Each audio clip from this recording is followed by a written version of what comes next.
of all, let me say thanks a lot. I appreciate the opportunity to be here. I don't know if you know it or not. Some of you do, some of you don't. Former head of the FBI, Los Angeles, California, retired in 1979, March. And shortly after my retirement, I was asked to investigate the Jeffrey R. McDonald case as a private investigator.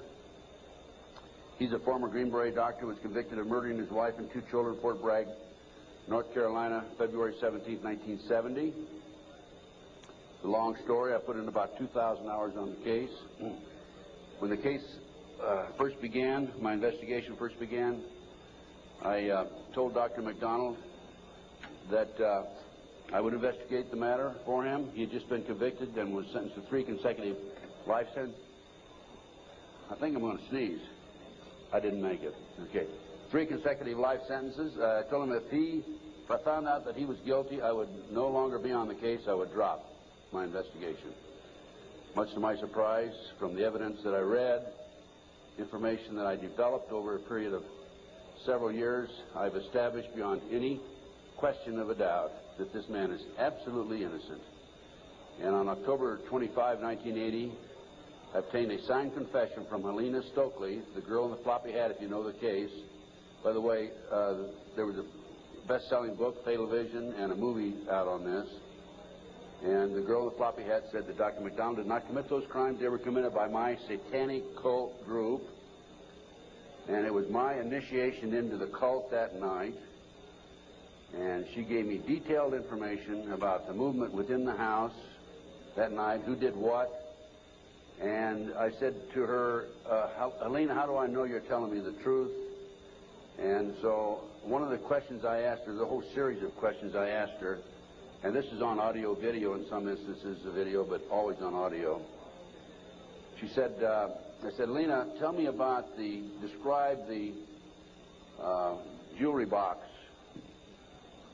on the dresser in the master bedroom. And she described it right to a T.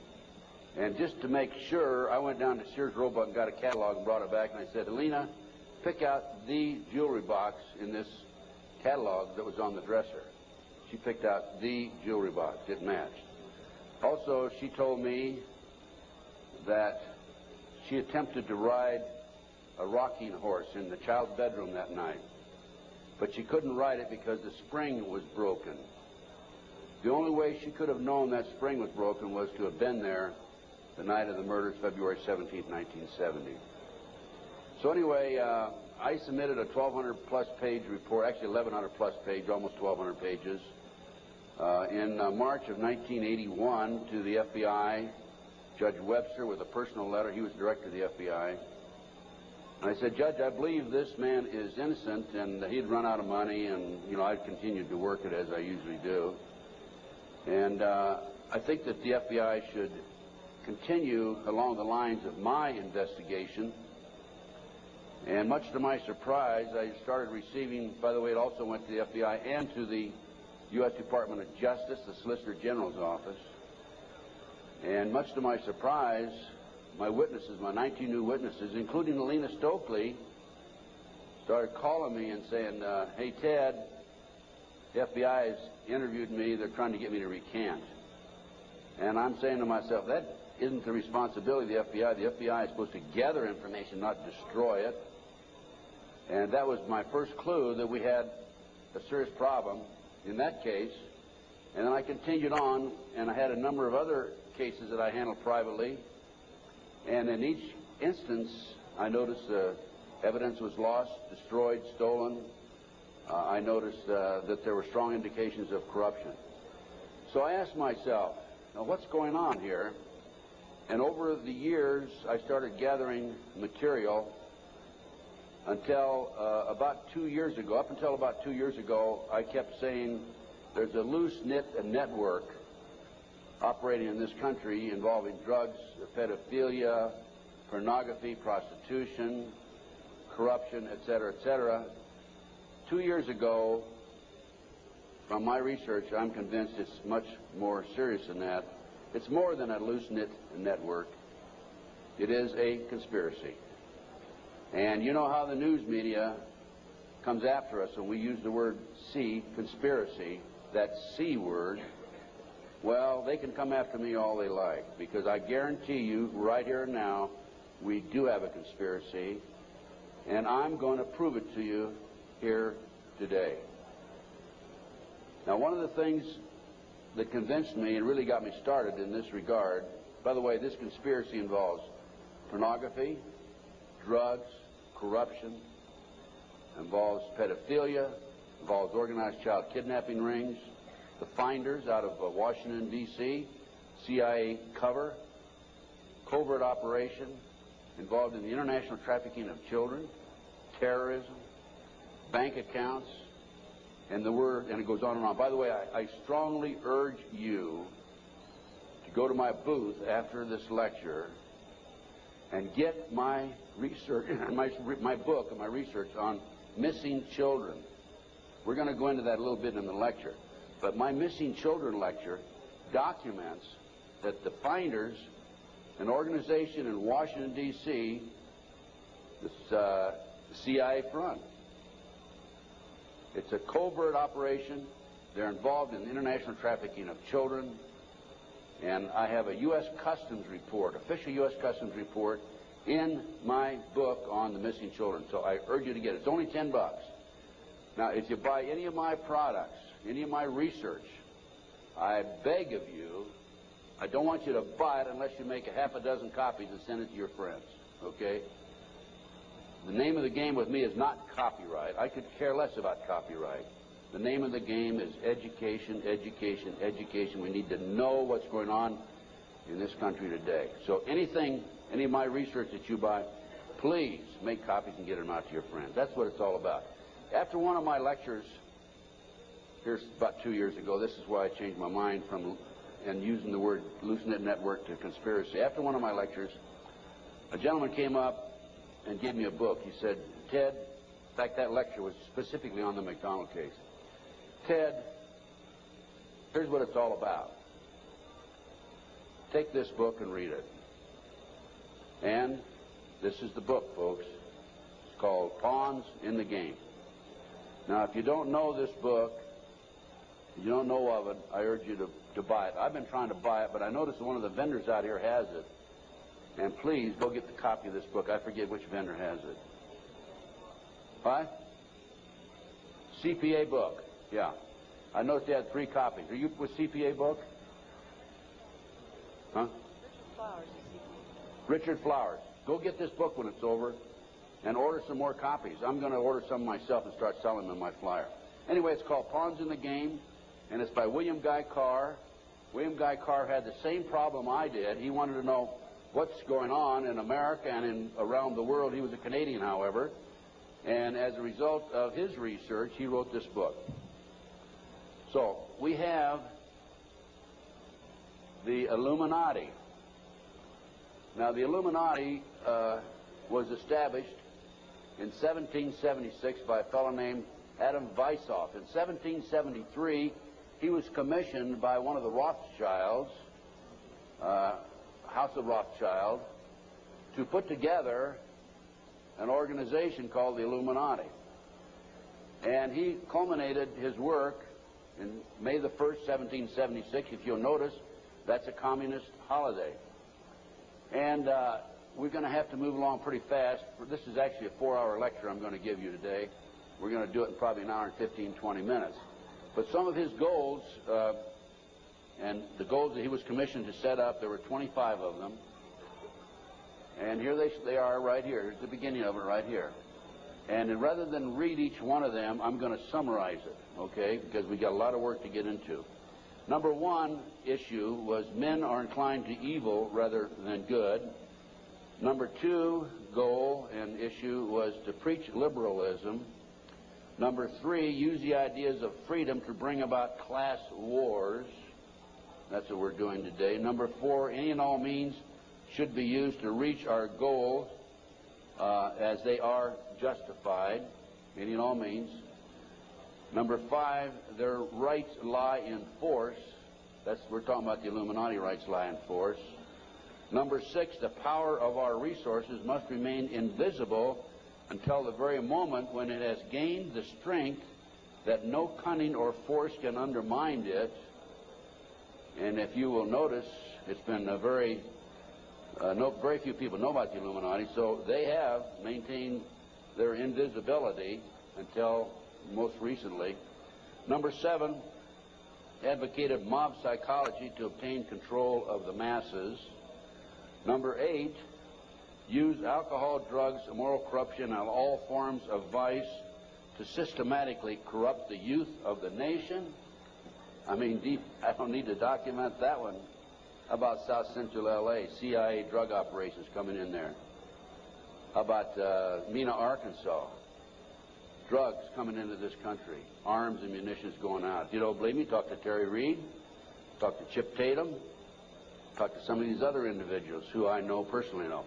During the recent, last fall actually, drug hearings by Mr. Arlen Specter, Senator Arlen Specter, one of the big phonies of Washington, D.C., the magic bullet theorist, I watched those hearings, and I couldn't believe the mamby-pamby, weak witnesses he brought forward, people that really had no direct knowledge of the drug operation.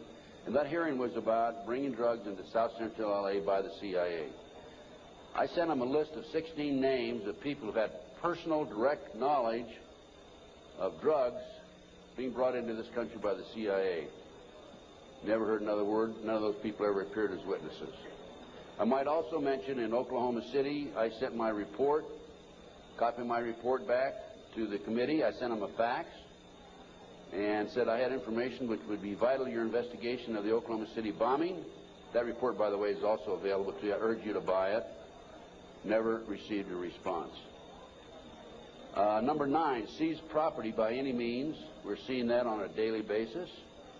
Farmers, businessmen, people who are arrested on nebulous charges, their property's being taken away from them.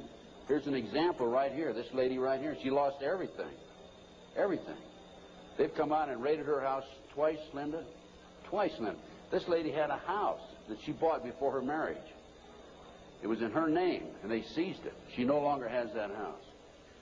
Number 10, deal with the use of slogans such as equity, liberty, fraternity into the mouths of the masses in psychological warfare. Boy, if that isn't Bill Clinton, I never saw it, never heard it before. That man is unbelievable. As former Congressman Dennemeyer describes him, he's a draft-dodging, womanizing, pathological liar, and he certainly fits into item number 10.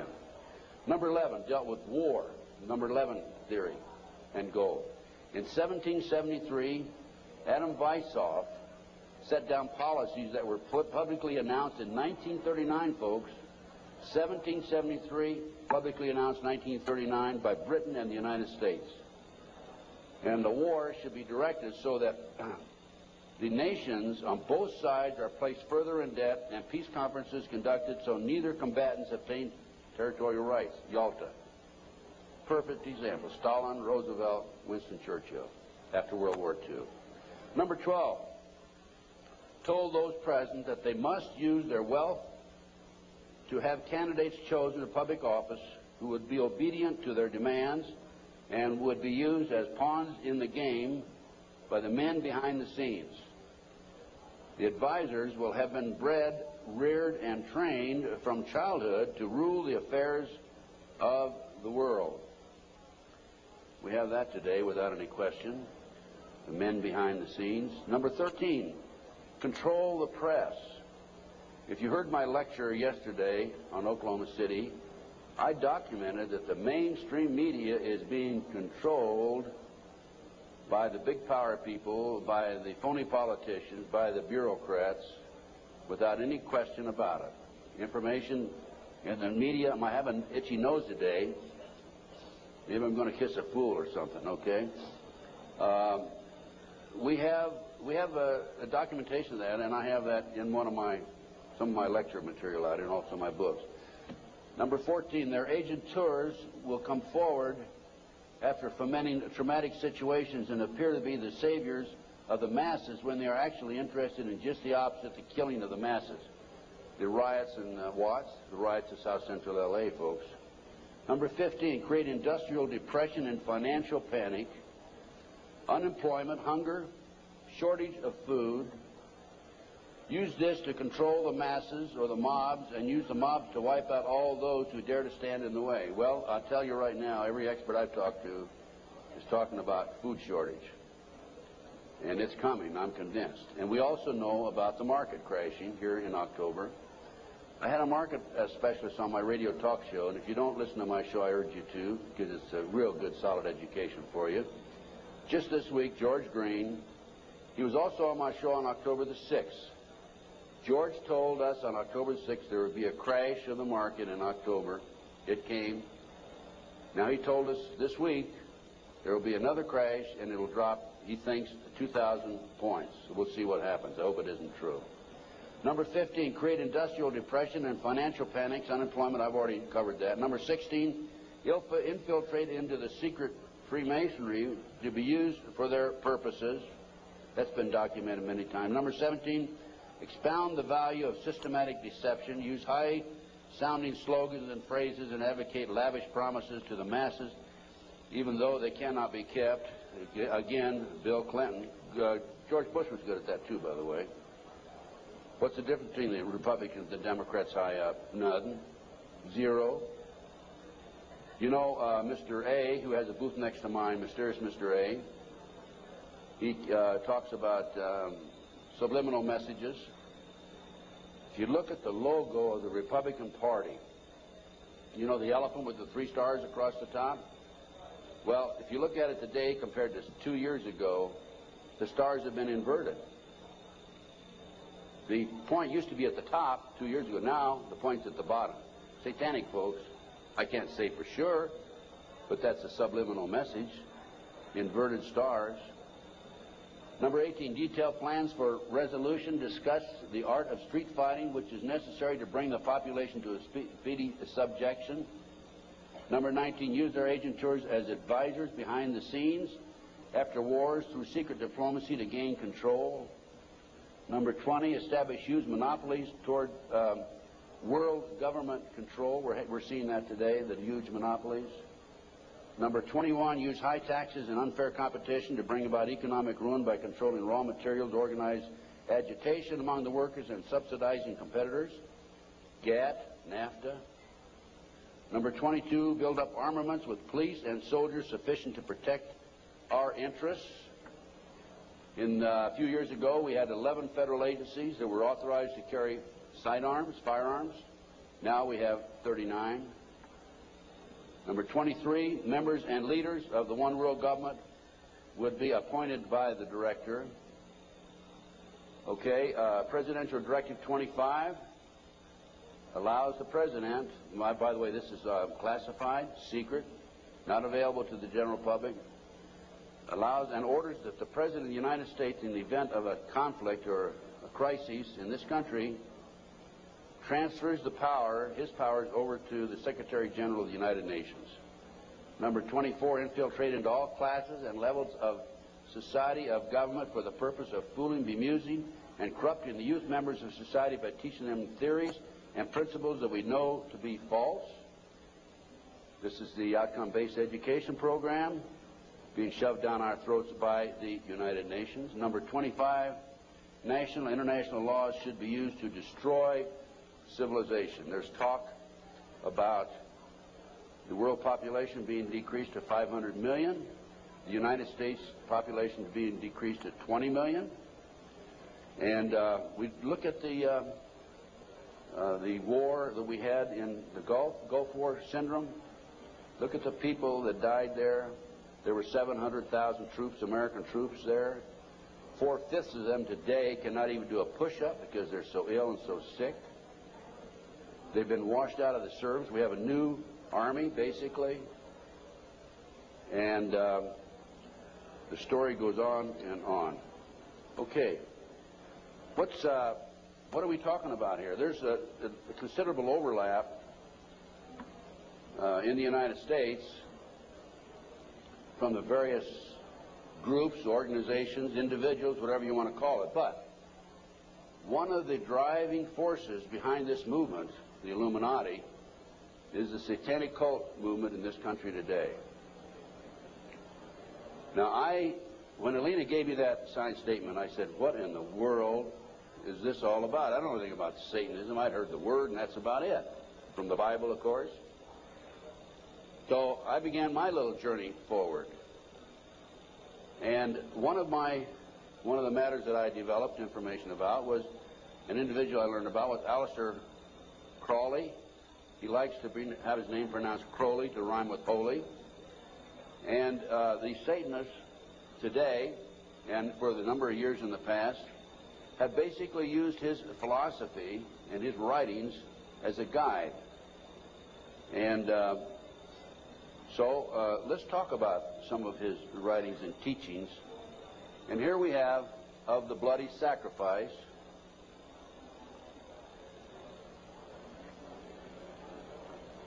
And here we have The Blood is the Life. And here on page 94 of his book, it would be unwise to condemn as irrational the practice of those savages who tear the heart and liver from an adversary and devour them while yet warm. In any case, it was the theory of the ancient magicians that any living being is a storehouse of energy varying in quantity according to the size and health of the animal and in quality according to its mental and moral character. At the death of the animal, this energy is liberated suddenly. The animal should therefore be killed within the circle. We're talking about the satanic circle, or the triangle, as the base may be, so that its energy cannot escape.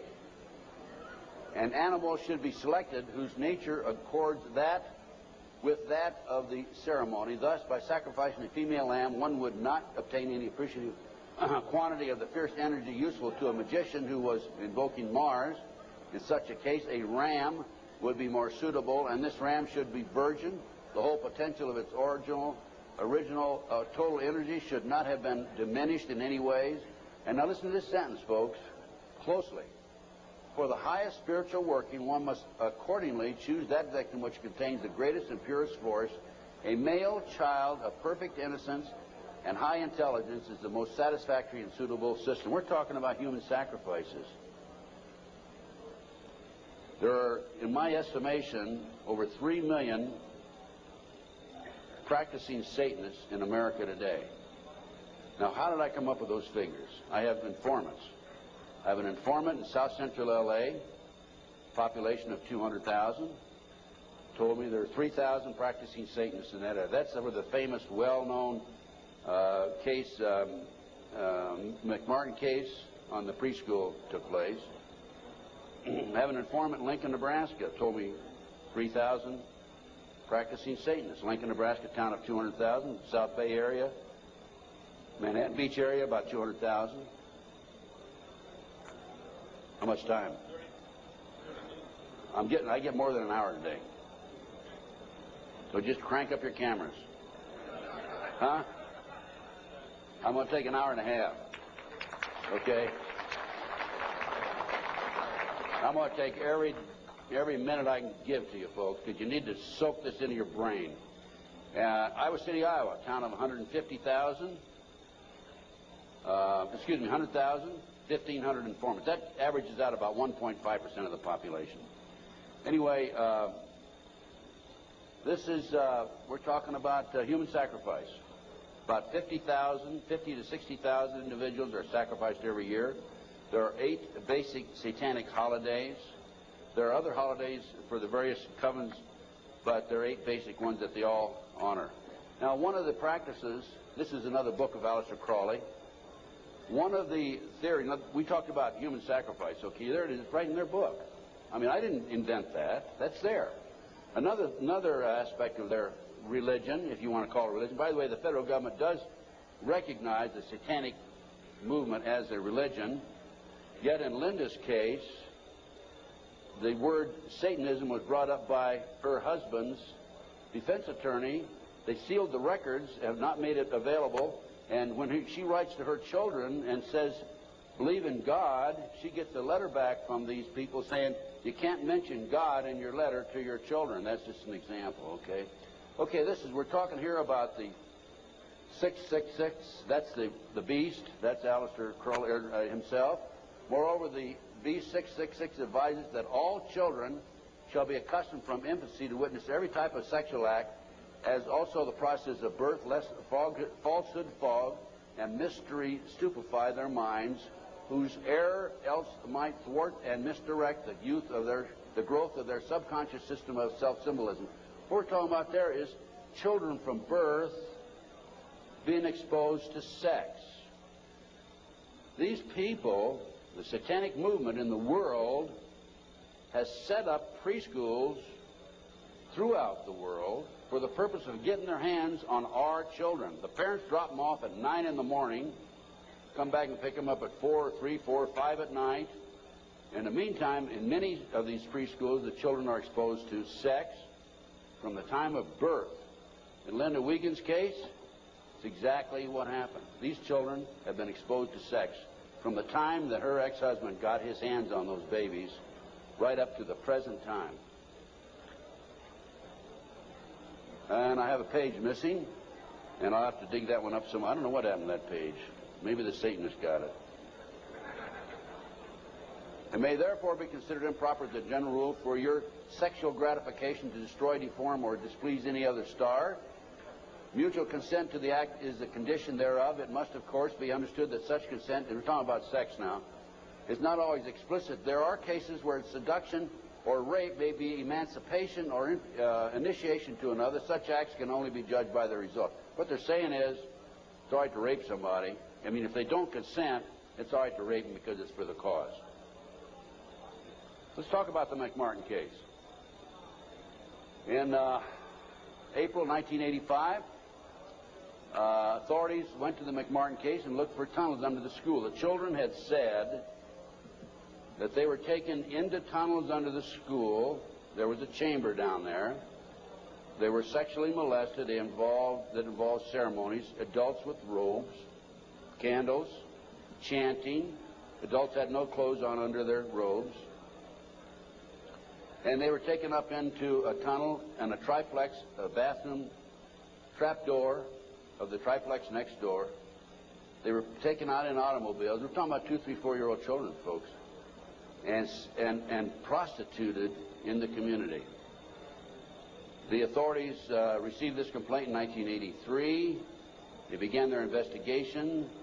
The authorities finally, in 1985, went out and decided to look for the tunnels because they said the children were hallucinating. The children also said that they were taken by air up into a mountainous area where they were exposed to satanic ceremonies based on what they described, and brought back in time for the parents to pick up the kids. So the authorities didn't find anything. We're getting off. Pull those next slides.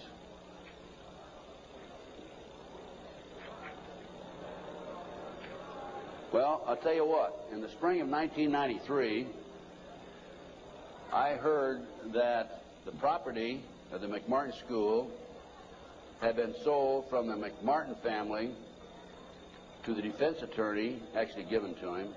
He didn't make enough off the county. His bill was only $3 million.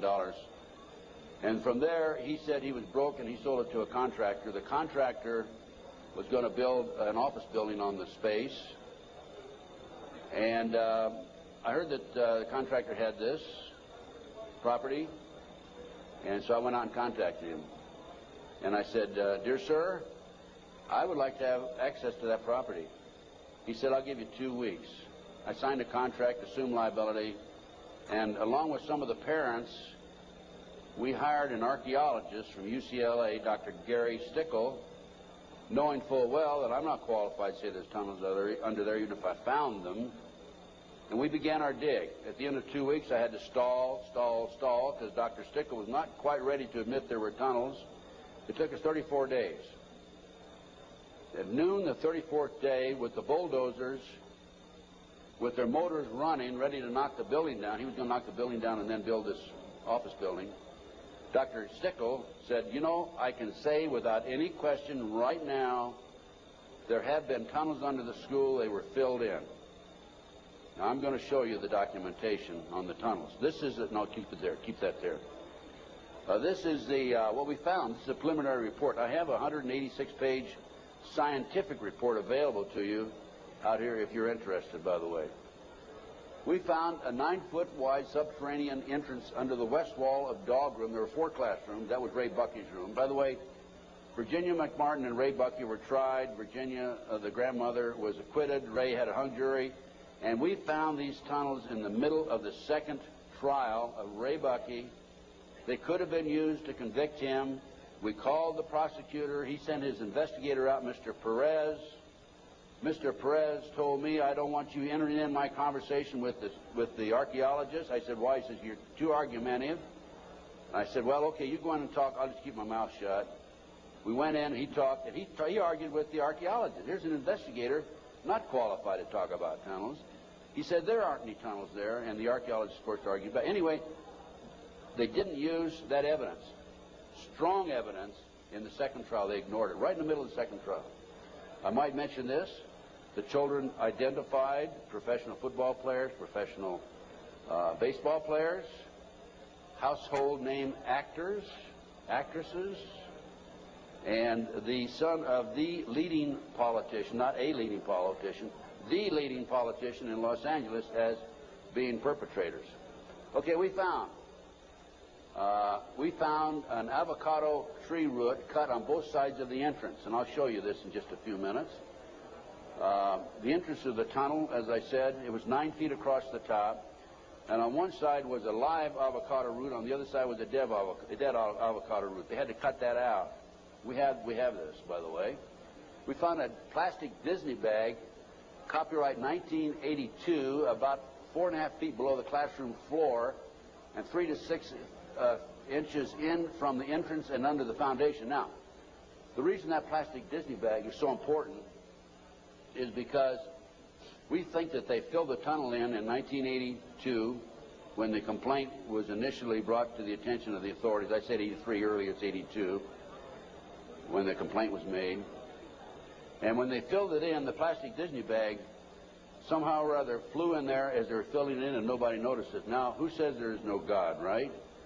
What documentation, fantastic documentation, that tunnel, the entrance to that tunnel, this is right at the entrance, was filled in 1982 or sometime subsequent to 1982. Mr. Ken Lanning, the outstanding, know-it-all FBI expert, behavioral science, says that I took that garbage bag in 1993 out of a trash can and placed it there, that I planted evidence.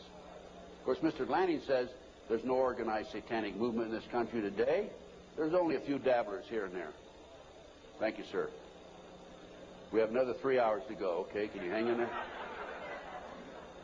Okay, the tunnel proceeded south, then 45 feet through classroom 4 and 3 and north, then 10 feet within the classroom 4. The tunnels were 30 inches wide, 44 to 46 inches deep, with the top of the tunnel 30 inches under the classroom floor. The children were able to walk through it. We're talking about young kids now, right? The adults had to stoop down and walk through it, but they could do it. The tunnels were built in kind of a triangular, or I should say a semicircle type, so that they had natural support, I guess. These people know everything. They are brilliant. The footing between classroom 3 and 4 was arched, where the tunnel passed underneath it, and 12 inches shorter in depth at this location than the same footing 12 feet to the north. I'll show you that in just a minute.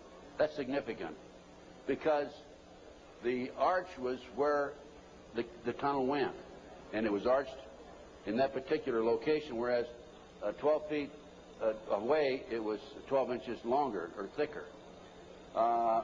Footing between, let's see, there were 4 large upright containers were found in the tunnel under the arch, obviously hand-placed. A 9-foot wide chamber was found along the tunnel across classroom 4. The top of the chamber and the top of sections of the tunnel had layers of plywood covered with tar paper, which had apparently been supported by cinder blocks and 2x2 and 2x4 wooden posts found underneath. Tunnel features made it evident that the tunnels had been hand-dug. The 7-foot tunnel extended into the triplex next door. Tunnel extended from the bathrooms off the office and classroom 1 to the front yard of the triplex next door. Front yard concealed from the street by a 3-car garage. Children described the entrance and exiting tunnels in the triplex yard exactly where the tunnels and exit were found. A 39 by 41 inch area under a hole cut in this neighbor's bathroom floor had been excavated and subsequently tilled. Now, that was where the kids told us ahead of time that they were taking it up in a trapdoor in this bathroom. And there was a crawl space in the house about like this, and we got one of our skinny archaeologists to go in there, take pictures. The bathtub protruded underneath the floor of the bathroom. There was a bathroom in the back of the same building in another apartment. It did not protrude there. This was the space we're talking about, 39 by 41 inches. Just enough room for a kid to come up and be taken out. Other significant facts: small white plastic plate with 3 pentagrams, hand-drawn on the top of the light green paint, was found by the archaeologists. Pentagrams were hand-drawn by an adult and not part of the manufacturer's design. Many other artifacts were found whose analysis will be released upon completion of the test.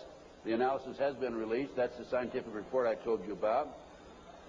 No doorknobs were on classroom 3, only a dead bolt lock. Each classroom had an on and off switch which was labeled fire alarm. The system did not connect to the fire station but was used as an alert within the school if somebody came around. More than 2,000 artifacts were found under the school floor, including over 100 animal bones. Due to the constraints and time constraints and so forth, we had to discontinue the process on noon the 34th day. By the way, this cost us, a lot of people donated their time. It still costs us money. It cost us between $55,000 and $60,000. I personally put in $17,000, which I ended up, in many instances, paying over a long-term period payment plan.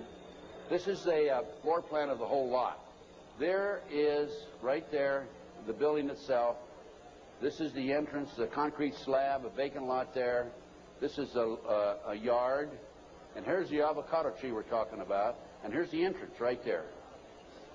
Now here is the tunnel. It came in here, extended here, and here's the chamber across here. We think, but didn't have time to explore this, the tunnel went up here. Now we definitely were able to come up with it here, right here, and it came into the bathroom over here. Okay. There's the entrance. 9 feet across here. I'll show you a diagram in a few minutes. There's the avocado tree. Those roots are live. Over here we had a dead avocado root. Okay, next. There's a plate that was found in the play yard, buried about 6 inches under the sand, with the pentagram on it. That's right. And here's a diagram of the tunnel.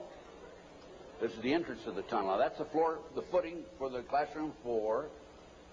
Here's the plastic Disney bag, was located right there, partially under the footing and partially out. And this AF means artificial fill. And this was the shape of the entrance. Okay.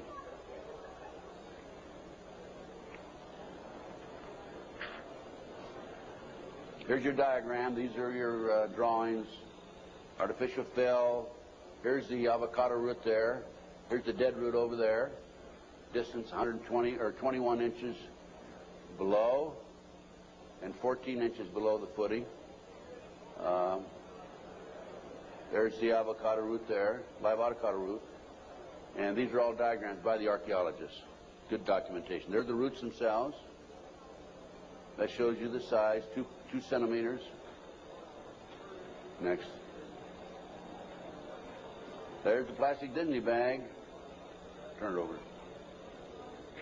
There's the plastic Disney bag. Disney, classroom 82, 83. Sandwich bag. It was a sandwich bag. This shows the arch of the tunnel. Now, the school was built in 1966, which means the foundation was laid then. And here's your arch. And this is from classroom 4 here into classroom 3 over here. And it was 12 inches higher over to the left. Go ahead. There's yours truly looking up.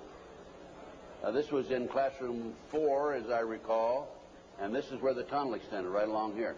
Now, the reason the tunnel's been filled in, you have to understand that, and the reason the archaeologists could say that they were filled in is because the texture of the dirt that had been filled in was different than the natural texture.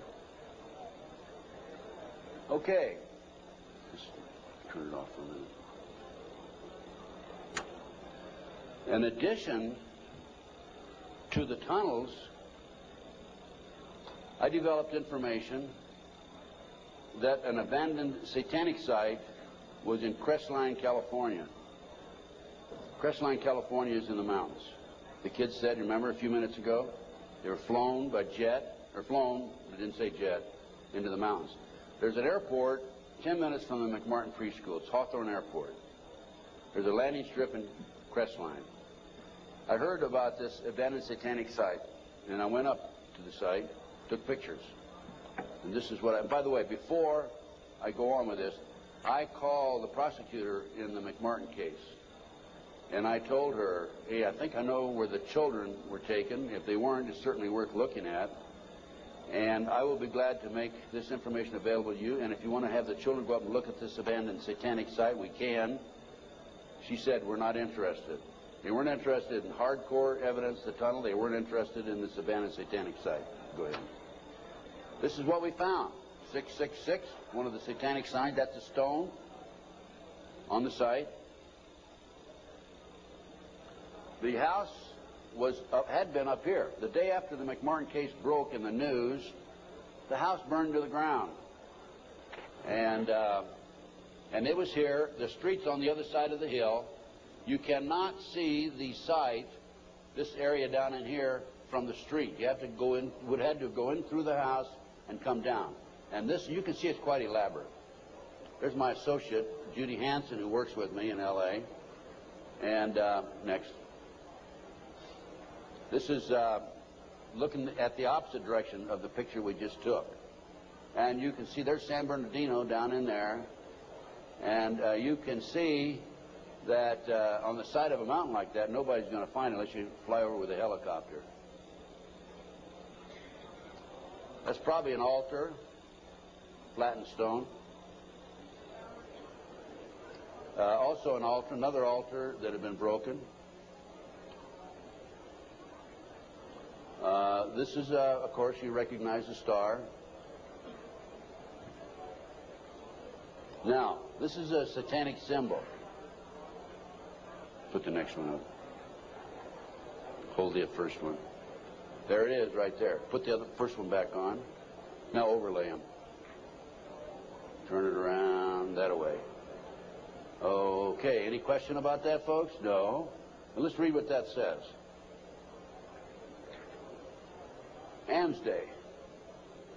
Asmodee, a strong and powerful king, appears with 3 heads, the first like a bull, the second like a man, the third like a ram. He has a serpent's tail, the webbed feet of a goose, and he vomits fire. He rides the infernal dragon, carries lance and pennon, and is the chief of the power of Amaman. He must be invoked, be bareheaded, or otherwise he will deceive. He gives the ring of virtues, teaches arithmetic, geometry, and other handicrafts, answers all questions, makes men invisible, indicates the place of concealed treasures, and guards them if within the domain of the Amaman. Oh, what do we got here? Another satanic symbol. You think that wasn't a satanic site? Overlay it. Okay. Is that it? The other way around, isn't it? Yeah. Flip it around. Okay, there you go. Okay, now let's read what that sign means. That is the seal of Amsman scale. I guess that. No, that's the wrong. That's the one before. Belial, a mighty king, created next after Lucifer, appears in the form of a beautiful angel seated in a chariot of fire and speaking with a pleasant voice. He fell first amongst the superior angels who went before Michael and other heavenly angels. He distributes preferences of senatorships, causes favors of friends and foes, and gives excellent families. Familiar? He must have offering and sacrifices made to him. Next. And there's another satanic sign. I couldn't make that one out, so I couldn't match it with anything. obviously. Here's some ovens.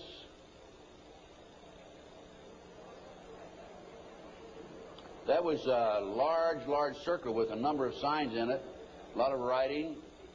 We couldn't get up high enough that we could take a good picture of it. And let's put that back a minute. That's another case. Okay, nothing came of that. Nobody was interested in an abandoned satanic site, even though it appears to have been related to the McMartin case. I have to say that I was very disappointed. We gathered this evidence privately. The police don't have the capability of doing so. Too many high-pressure people involved. Too many prominent individuals involved. So that's just an overview of the McMartin case, folks. No question in my mind that it was a satanic operation.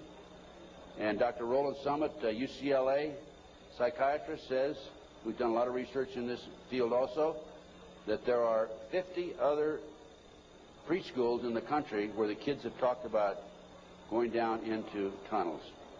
Now, this is another case that I worked out of Philadelphia, similar case to Linda's. And this is the Lou Bear case. Lou called me back in, I guess, the late 80s.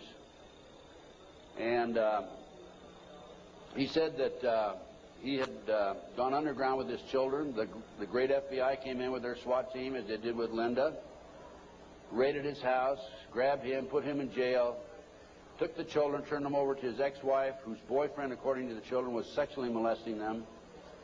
And Lou said, what can I do and how can you help me? So I was willing to go back and testify for Lou.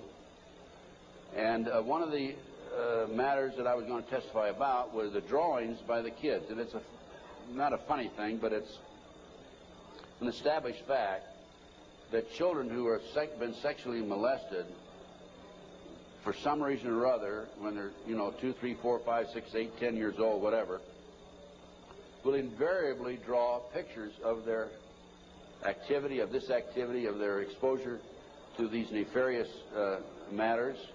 Invariably they do that. Now, when I was that age, I was drawing cars and airplanes, and the girls were drawing flowers, right? But these kids invariably will draw these pictures. As you can see from Linda's case, she has pictures at her booth that her children have drawn.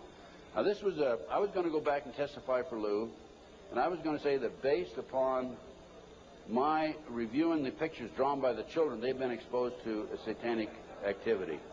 This is the most telltale of all the pictures. I'm going to show you a series of them. This is a totem pole with a goat's head at the top. Children at the various highest level. I understand, again, I say I understand because I'm not sure, because there's so much secrecy involved in the satanic movement. 8, 10 layers of classes of people within themselves, like the dabblers on up to the very highest level.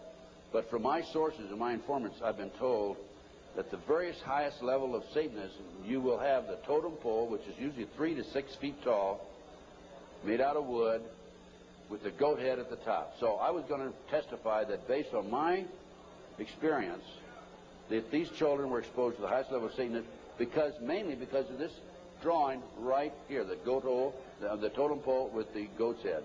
The judge would not allow me on the witness stand. I flew all the way to Philadelphia from Los Angeles, wouldn't allow me to testify. These are some of the other drawings. This is a body on a slab, undoubtedly an altar where they sacrificing blood. The genitals, and let me mention this also, children who have never been sexually molested in a recent study, not a recent study, a study back about 7 or 8 years ago, children who have never been sexually molested do not draw the genitals. Children who have been sexually molested, a high percentage of them draw the genitals, and so children who have been ritualistically sexually molested, a higher percentage will draw the genitals. Little Matt Bear drew a picture of people, a fire, baby being thrown in the fire, human sacrifice, obviously. An altar, bone, liver, blood, kitty. And another ritual ceremony. Here's trees, people, fire. And another, people have no cloth on, he says. Table, knife, devil. Okay, that's the Lou Bear case. Now, I think we're going to we got just a few more minutes, and I want Linda to take the podium, talk about her case. But I'm going to run through these next slides real fast, Linda. 100,000 children disappear every year per Reader's Digest, July 1982. Next. This is the official U.S. Customs report that establishes the great CIA, under the name Finders, a covert operation, is involved in the international trafficking of children. It's about 9 or 10 pages long. We'll just flip through the pages. If you want to take a look at this report, go to my table and take a look at it. And if you want, please buy it. It's $10. Make copies. Get it out to your friends. Okay, just go real quick. Keep going. Go to the last page. Just flip them and then just go to the last page. That's how long it is. Keep going. And some more. That's it. Okay. The way this case came about is a group of children were seen in a park in Tallahassee, Florida in 1987. The police were called. The men were well dressed. They had a van. Police came out, talked to the kids. The kids said they were en route to Mexico to a smart school. And the police traced that van back up to the Finders in Washington, D.C. They raided the Metropolitan Police Department, raided the Finders headquarters and also a warehouse. And they found all this paraphernalia. They found information about international trafficking of kids all over the world. The Finder, based on my research subsequent to that, again, CIA covert operation. The customs agent was called into it because of the possibility of pornography, and I guarantee that there was pornography involved. Guarantee, okay? Now, this report, this was his report. Again, this is available, Missing Children, $10 at my booth.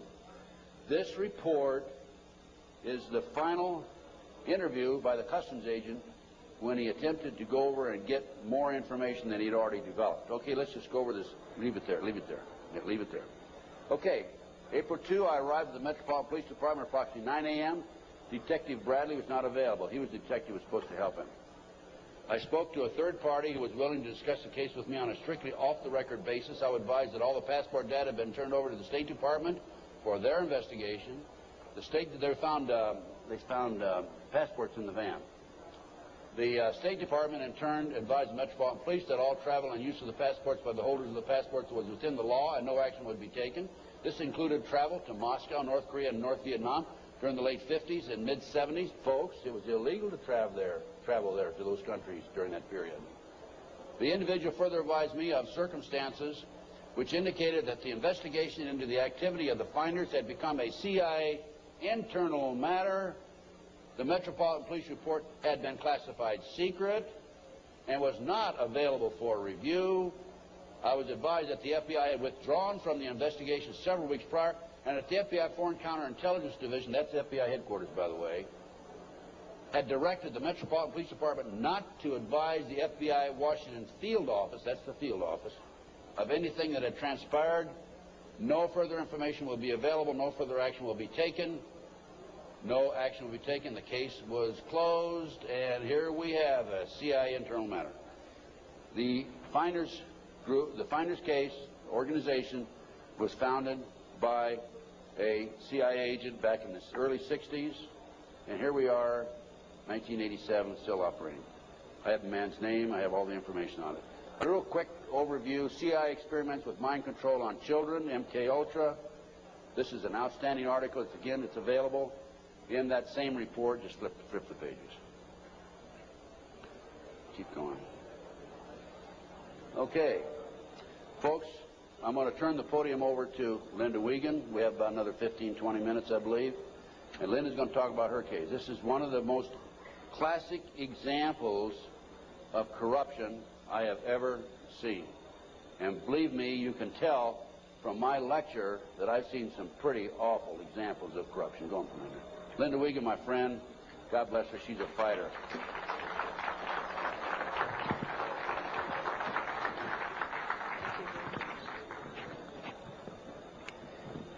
Thanks. I'm here to tell you I'm a living, breathing example of what happens when a satanic cult abuses your children. And sometimes I put slides above the abuse, but after seeing the slides of the children this morning, I think you understand what this is about. And there's pictures over at the booth right out here. The devil to me, maybe 10 years ago, was something that was, I went to Catholic church. I'm still Catholic and Christian. I went to church, and the devil was something out there that you didn't want to talk about at night, and you didn't talk about in the dark, and it was just something in science fiction movies. My children disclosed just sexual abuse in early 1993. They were masturbating. They were pulling their pants down at the supermarket. They started having oral sex with my St. Bernard, inserting pens and pencils into the dog's rectum. The behavior got worse and worse and worse. I woke up one morning. I don't usually talk about this stuff. I woke up one morning to the bread, the butcher block that you cut bread on, because I'm a vegetarian, so it wasn't a butcher block. And there was a huge bread knife in the middle of the butcher block with a big pool of ketchup in the middle of it. And that was on my kitchen table. And I said to my children, what is this? Who did this? What does this mean? And my son John said, Mom, this is some of the things that we have to see and that have been done to us. I knew I had a big, big problem, and I had no idea what it was called. I called all over the country. I had children's drawings for the police. My husband was under arrest for sodomy and oral sex with my children. And I had all kinds of drawings that had circles and people with, there was black candles always in the middle of these tables, and all this oral and anal sex pictures. And I went to the Catholic Church and I said, I don't know what this is, but it seems to me these drawings are significant. There are all kinds of symbols I don't understand, and devil heads and goat's heads, and I had no idea I did not know what satanic ritual abuse was. Church asked me if I ever had a psychiatric exam, and I said, actually, I'm completely sane. I just know that there's symbols in these pictures. No one would help me, even though there was a prosecution going on. They said, if you ever bring up satanic ritual abuse, your credibility is lost and you'll just be a kook, and it doesn't exist, and it's not organized in America. Just focus on child sexual abuse. So I took my children to a child sexual abuse hospital. And while they were being treated, and I had legal custody of my children, and my husband and his lawyers and the judge found out my children were in an expert hospital, they confiscated my house, everything I've ever owned, from my baby pictures to my clothes. I walked away with literally the clothes we had on our backs. Took my cars, my federal post office box mail, my income, my assets. I lost everything by taking my children to an expert on child abuse. It was trying to stop me from what my children could disclose from being uncovered, to try and just break that we had no assets to have my children have medical attention. The children were being treated for sexual abuse, and I had provided all the documentation. And one day the doctor said to me, I need you to come into my office. She said, this is a classic case of SRA. I had no idea. I mean, SRA, is that like an Irish Republican Army thing? I don't know what SRA is. She said, satanic ritual abuse. And she showed me the drawings that the children were doing in her office, and they were of blood sacrifice, of people cutting their arms and dripping blood in chalices, of chalices with devil heads, and on and on and on. It includes group sex. It includes children being killed. And I remember I just felt like my guts were just punched out of my body. I did not know what to do. I didn't know where to go. I called every organization in the country asking for help, children's organizations. And no one wants to acknowledge satanic ritual abuse. And all the child abuse organizations only say that they lobby. They don't actually help people. And so my quest to save my children has taken me here. And as a consequence, and I can tell you here today, there are other mothers who are here today to ask me for help, who have children that were victims of satanic ritual abuse. And it's really hard for me because I'm only one person, and my life has been annihilated, although I have to say it's being rebuilt for the better.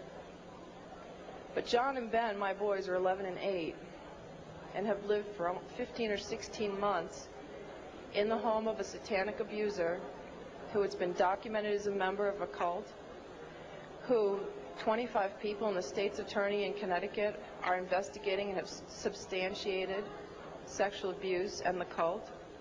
And yet the governor and no one has been acting to protect my children. So it makes me wonder just how high this goes. But I'll tell you a story about a little boy that affected my life, and I guess it's besides John and Ben, who I always think about and who I want to stop this from ever happening to another child again. I heard a story about a little 8-year-old boy. His mom had taken him to protect him, and they were found. And I had been underground for 3 years, by the way. The mother and this little boy were found. The little boy was taken to a basement. He was crucified alive. First he was skinned. When they torture the children, it causes a physical reaction of the endomorphins in your body to just increase because of the terror and the pain. So when the Satanists drink the blood, they actually get like a chemical, a high, like a drug high from the blood of a tortured victim. And this little boy was found in the basement dead, with no blood, skinned alive and crucified. This cannot happen to any more children. I can't do it alone. My children are there. It's really hard. I need each one of you to know this is not a fairy tale. This is not something out of science fiction. I was a mom who ran a charity and baked oatmeal cookies for my kids. And because my children are victims, I have to stand here and I have to tell you these horrible stories. And I could tell them all day and all night because both Ted and I get letters and calls for people begging for help all over the country right now. And the only way we can help them is to help save John and Ben first, set the precedence. We will not tolerate this anymore, not only to the children, but to our own lives. And we will not tolerate this. We must stand together. And I ask you to please, especially prayer and donations and letters, and help me save John and Ben. And then the rest of us are forming a task force to go around the country and start saving everybody else. Thank you very much.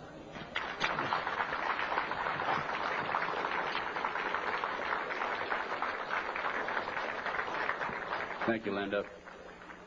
Folks, thanks very much. Any of you have any questions? I guess there's no microphones up here, but go ahead, Renee. Just come down here in front and yell at me.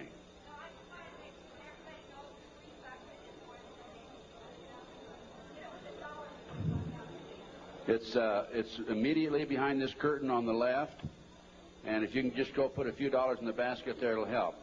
What we have now is we have a team of investigators organized in Connecticut. Many of them are working on a voluntary basis. Some are charging a minimal amount, the discount rate.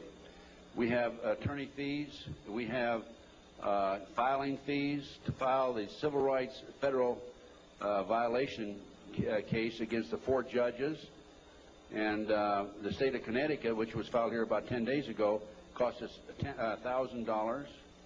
We served the 4 judges, 2 attorneys, and the governor with letters just about 2 days ago telling them unless they release the oldest boy back to Linda. By the way, this boy is not the biological son of the ex-husband.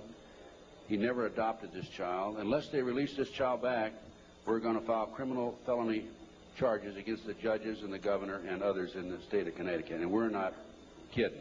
We're going to do it, okay?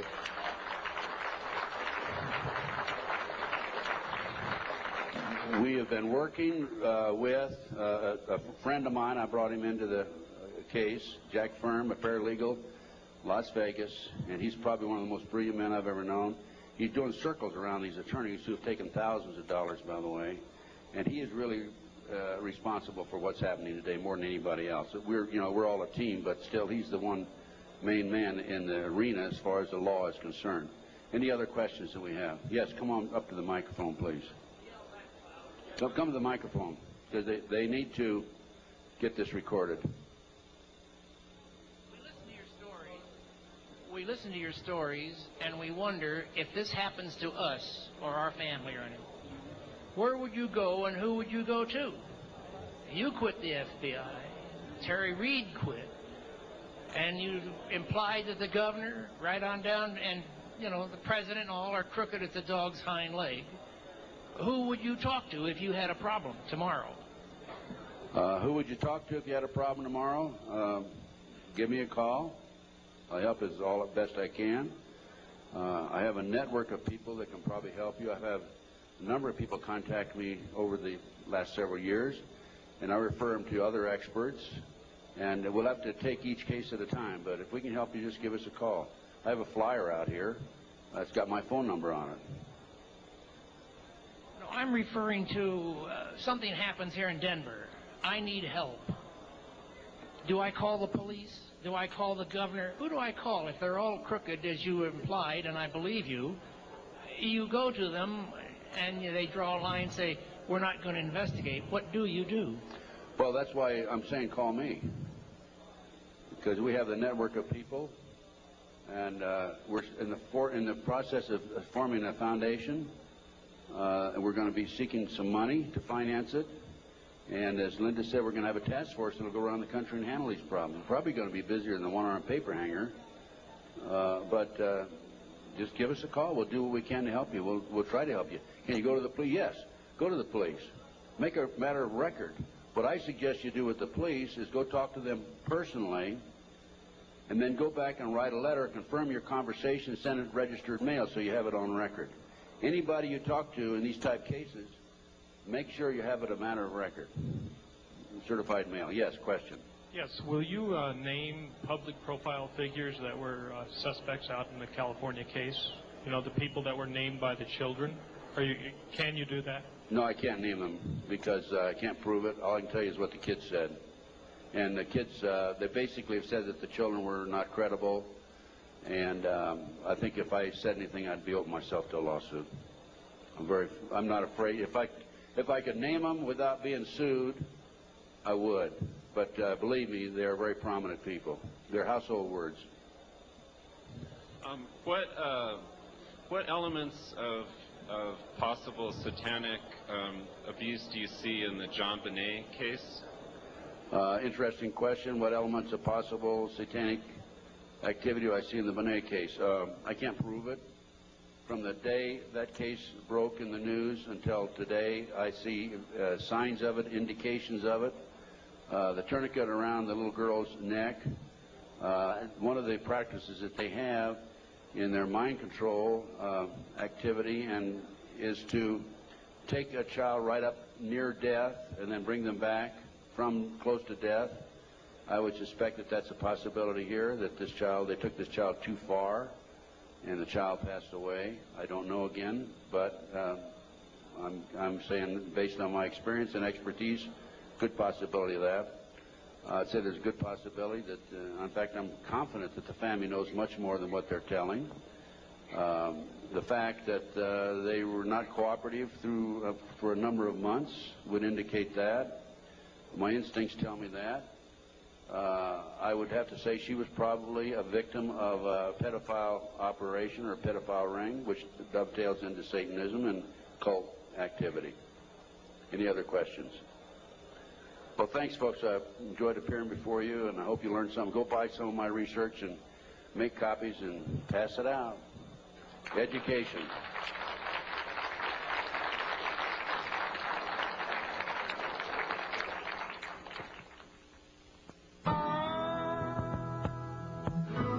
First of all, let me say thanks a lot. I appreciate the opportunity to be here. I don't know if you know it or not. Some of you do, some of you don't. Former head of the FBI, Los Angeles, California, retired in 1979, March.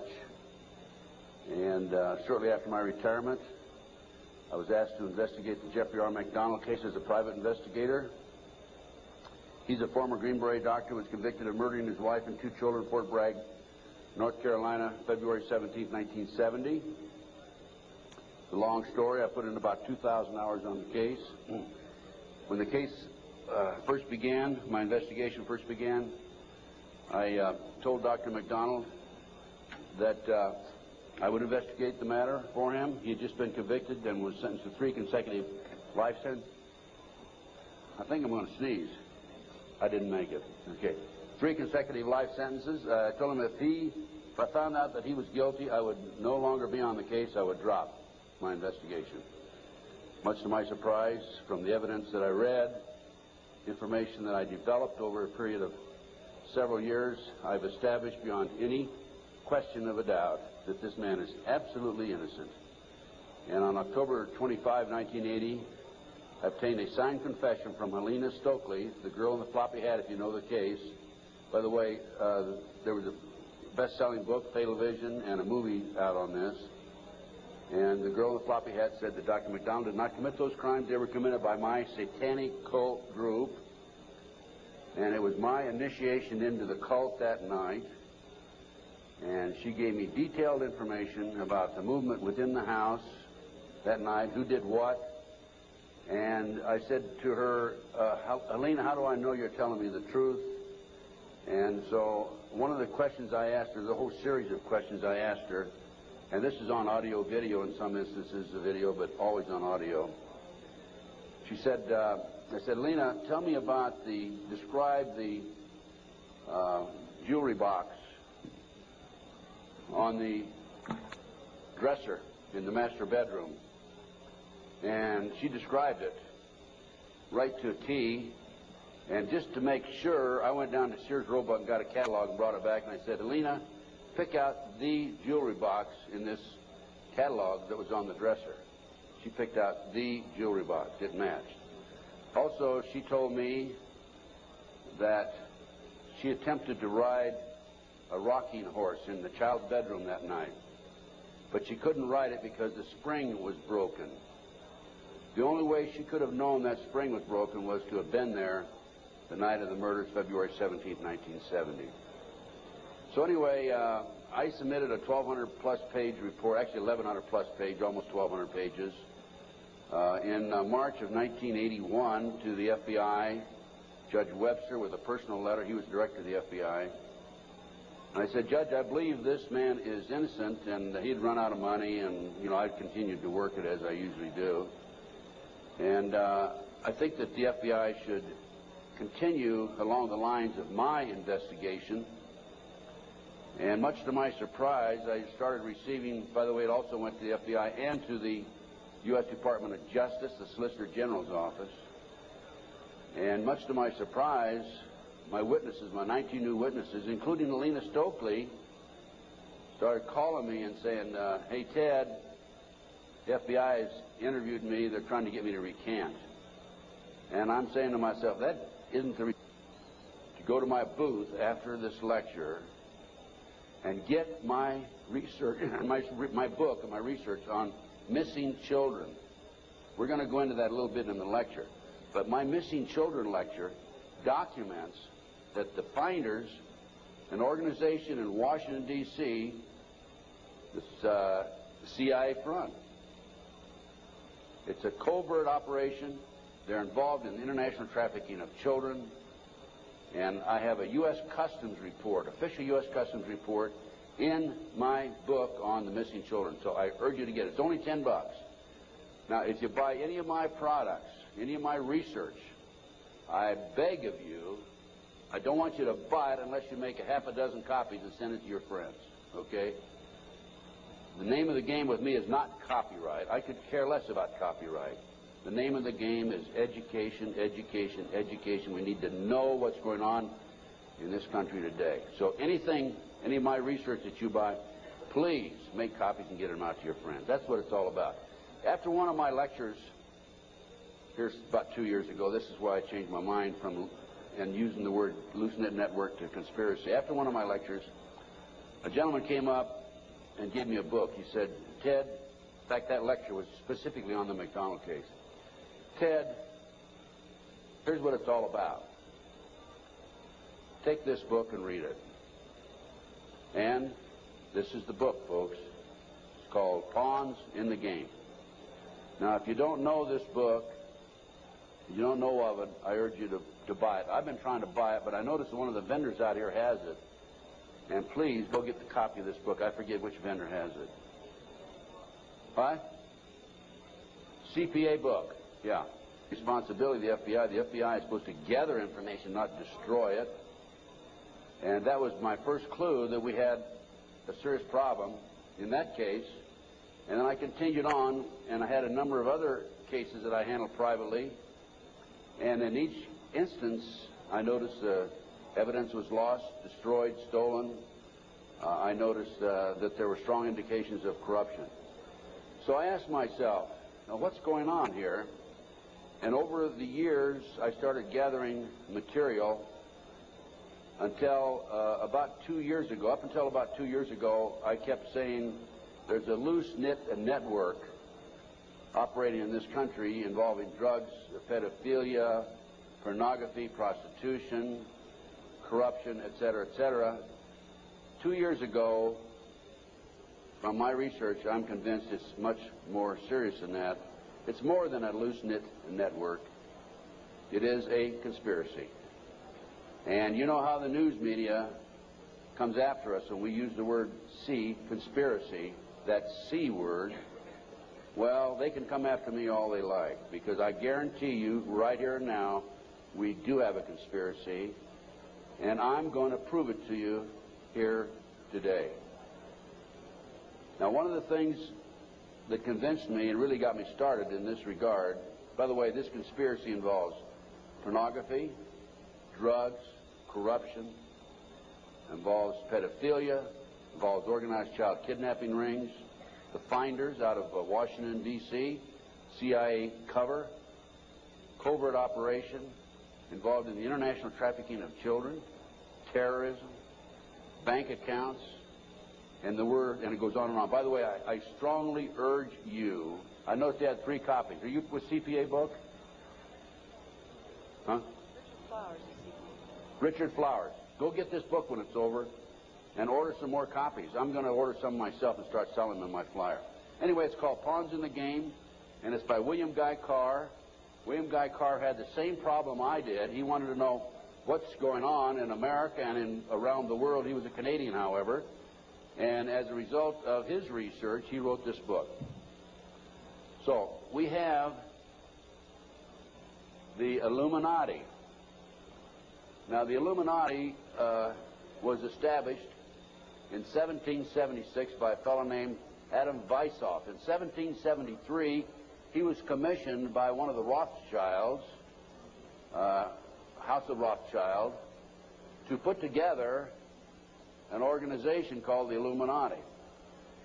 And he culminated his work in May the 1st, 1776. If you'll notice, that's a communist holiday. And we're going to have to move along pretty fast. This is actually a 4-hour lecture I'm going to give you today. We're going to do it in probably an hour and 15, 20 minutes. But some of his goals, and the goals that he was commissioned to set up, there were 25 of them. And here they are right here. Here's the beginning of it right here. And rather than read each one of them, I'm going to summarize it, okay, because we got a lot of work to get into. Number 1 issue was men are inclined to evil rather than good. Number 2 goal and issue was to preach liberalism. Number 3, use the ideas of freedom to bring about class wars. That's what we're doing today. Number 4, any and all means should be used to reach our goals as they are